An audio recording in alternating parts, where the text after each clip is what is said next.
tout le monde.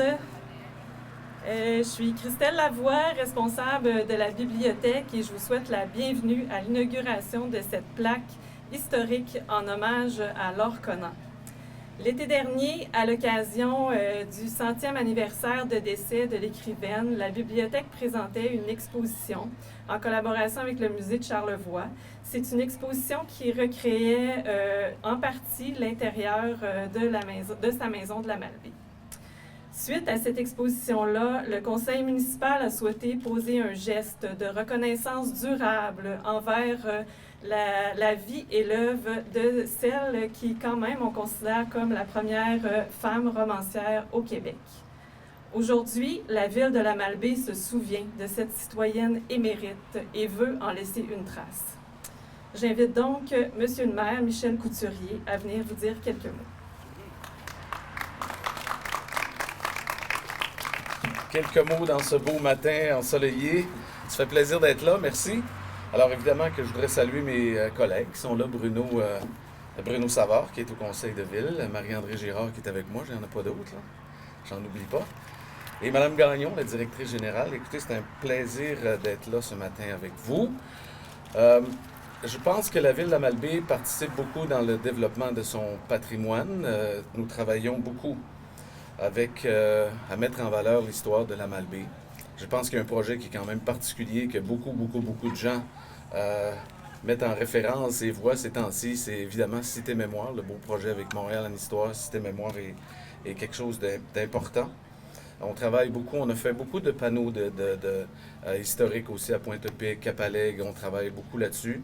Il faut aussi penser que la ville de la Malbaie, de par son plan d'intégration, d'implantation architecturale, le fameux PIA, travaille beaucoup avec un comité consultatif d'urbanisme et vient au conseil.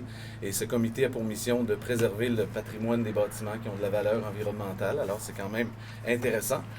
La culture, on ne parle pas de la bibliothèque ici à la Malbaie, cette bibliothèque Laure Conant, qui est dirigée par Christelle, qui fait quand même honneur à la ville de la Malbaie depuis de nombreuses années.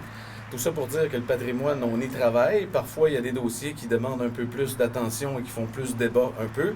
Les fameux bâtiments à valeur patrimoniale que parfois sont laissés un peu à l'abandon par certains propriétaires et qui font quand même débat. On réussit à en sauver quelques-uns, mais parfois on est obligé d'en perdre quelques autres. C'est le constat que l'on fait. Par contre, on travaille beaucoup présentement en amont, que ça arrive le moins possible avec la MRC de Charlevoix, Catherine Gagnon qui est là. On délègue beaucoup la ville à la MRC, le mandat de travailler avec les bâtiments à valeur patrimoniale. On a même un fonds qu'on va créer très prochainement pour aider les propriétaires à préserver leurs bâtiments. En tout cas, je pense que la Malbaie travaille en ce sens et que le patrimoine est très important pour nous ici. Cette ville est bâtie sur son histoire. On est ici ce matin pour inaugurer la plaque en l'honneur de Marie-Louise Félicité Anger, c'est bien ça, qui était la première romancière ici au Québec. Je pense que cette dame était quand même marquante ici, et marquante dans notre région. C'est une dame de la Malbaie, et on sait qu'il y a pas mal de traces de Madame Félicité Anger, dit Laure Conant, ici, des rues, la bibliothèque. Il y a aussi, évidemment, la fameuse commission scolaire Laure Conant, qui est devenue le centre scolaire de Charlevoix. On oublie un peu le nom, mais Laure Conant est un peu partout parmi nous. Et on pensait que c'était bon. C'était l'initiative quand même de la conseillère Marie-André Girard de faire cette plaque un peu pour souligner, oui, où tu peux t'avancer, Robert. Ce serait peut-être une idée. Marie-André a eu l'initiative de travailler à faire cette plaque pour commémorer la mémoire de Mme Anger, ici. Et Christelle Lavoie a travaillé les textes sur la plaque aussi. Sarah a organisé l'événement ce matin. Alors, je vous remercie beaucoup. Je pense que c'est un geste important qu'on a à faire, qui va dans le cadre de préserver la mémoire et le patrimoine aussi ici à la Malbaie. Je lisais, ça m'a fait sourire, Mme Anger, qui était évidemment romancière, mais qui avait beaucoup de préoccupations sociales. Entre autres, à un moment donné, elle écrivait sur le statut politique des femmes. J'ai trouvé que c'était peut-être digne de son caractère.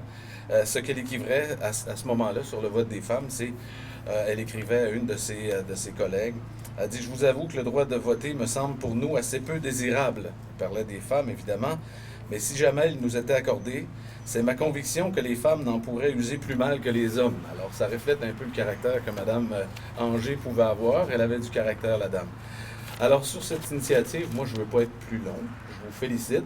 Marie-André, merci. Merci au conseil d'avoir accepté, toute l'équipe, et à la divulgation tout à l'heure. Merci d'être là ce matin.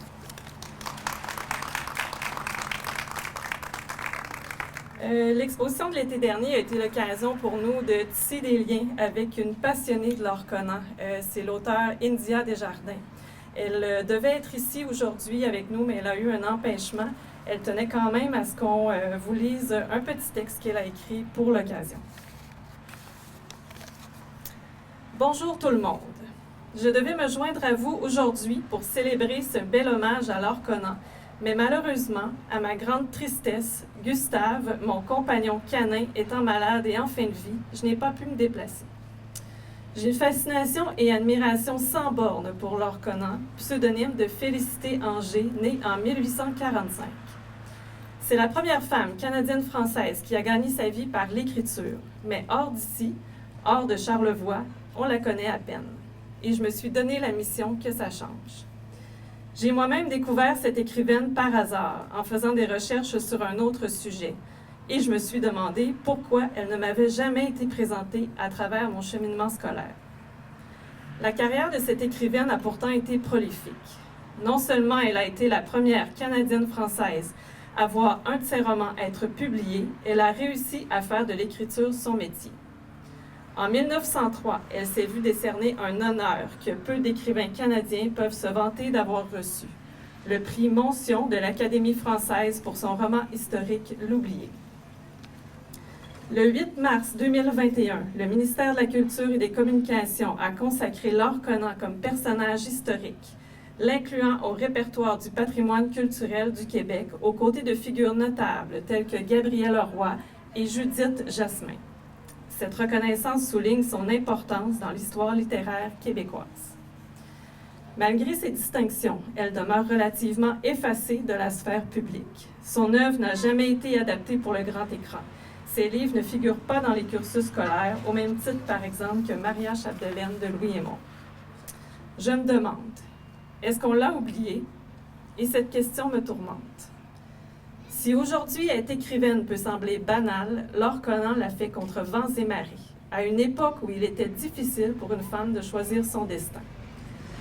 Il faut rappeler que les femmes n'avaient pas encore le droit de vote et n'étaient pas non plus considérées civilement comme des personnes dans la Constitution canadienne.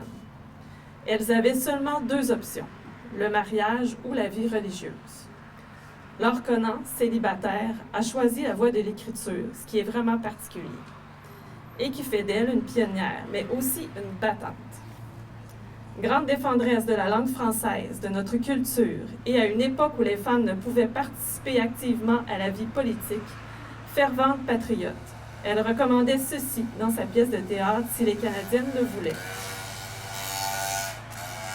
Mesdames, si vous n'avez pas l'action extérieure, vous en avez une autre, celle qui s'exerce dans le vif et le profond du cœur. Or, les grandes actions, comme les grandes pensées, viennent du cœur. Et c'est ce qu'elle a fait. Bien avant que le slogan « Le privé est politique » ne devienne populaire dans les cercles féministes, Laure Conan a compris que l'intime est politique et c'est par le cœur qu'elle a décidé de mener ses combats et de partager ses idées. Ça va peut-être vous surprendre, mais à l'époque de Laure Conan, on considérait vaniteux pour une femme d'écrire. Les médecins prétendaient même que la lecture était nuisible pour la santé des femmes. Oui, vous avez bien entendu. Selon les médecins, la lecture causait aux femmes de la somnolence, de l'engorgement, des ballonnements, des occlusions intestinales, des affections pulmonaires, voire l'hystérie, et la déviation de la colonne vertébrale. On part de loin, non? La légende autour de Laure Conan veut qu'elle ait écrit à cause d'une peine d'amour, qu'elle était solitaire et effacée, fragile même. Ma vision d'elle est différente. Laure Conan a écrit une œuvre étoffée, comprenant des romans de mœurs, des romans historiques, des pièces de théâtre, des articles dans des périodiques. Je pense que c'est un peu réducteur de dire que tout ça vient d'une peine d'amour.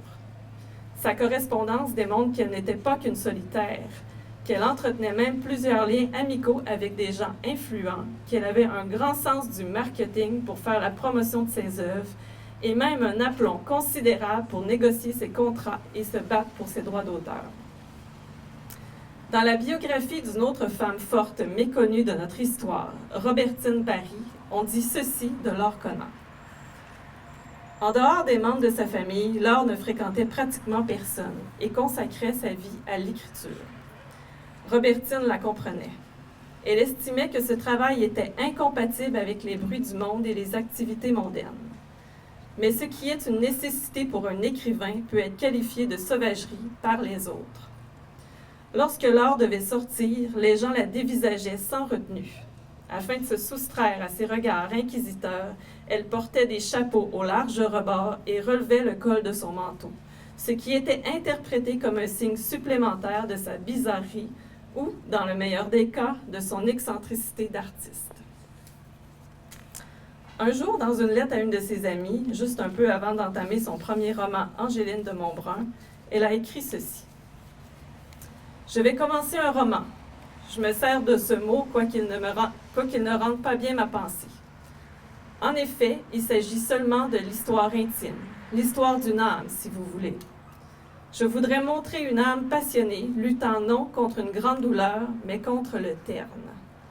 Si je réussissais, ce livre ferait un grand bien, je n'en doute pas, car le terne, voilà l'ennemi, voilà ce qui fait le fond de la vie. » C'est le roman qui est né de cette intention qu'on décrit maintenant comme celui d'une femme triste et esseulée. Particulier, non? Une de ses grandes passions était sa région, Charlevoix. Dans sa nouvelle « Un amour vrai », elle décrit ainsi la Malbaie. « La Malbaie ne se compare point. Cette belle des belles a des contrastes, des surprises, des caprices étranges et charmants. Nulle part je n'ai vu une pareille variété d'aspects et de beauté. Le grandiose, le joli, le pittoresque, le doux, la magnificence sauvage, la grâce riante se heurte, se mêle délicieusement, harmonieusement dans ces paysages incomparables. C'est cette femme passionnée qui lutte contre le terne, qui va à l'encontre des coutumes de son époque pour faire valoir son point de vue, qui veut mettre en lumière les paysages de sa région bien-aimée dans notre littérature et qui se bat avec son cœur que j'ai envie de faire connaître. Laure Conant est un pseudonyme, mais c'est aussi un combat, celui d'exister à part entière, hors des contraintes sociales, à une époque où les femmes n'étaient pas considérées comme ayant une grande valeur. Je suis vraiment heureuse de l'ajout de cette plaque commémorative qui lui rend hommage. Elle le mérite et je souhaite participer activement à la faire connaître davantage. J'espère un jour voir cette pionnière québécoise, cette héroïne de chez nous, prendre vie au grand écran. Je pense que non seulement ce film lutterait contre le terne, mais également contre son oubli. C'est mon combat qui vient du cœur. Merci de votre attention et de votre intérêt. India Desjardins.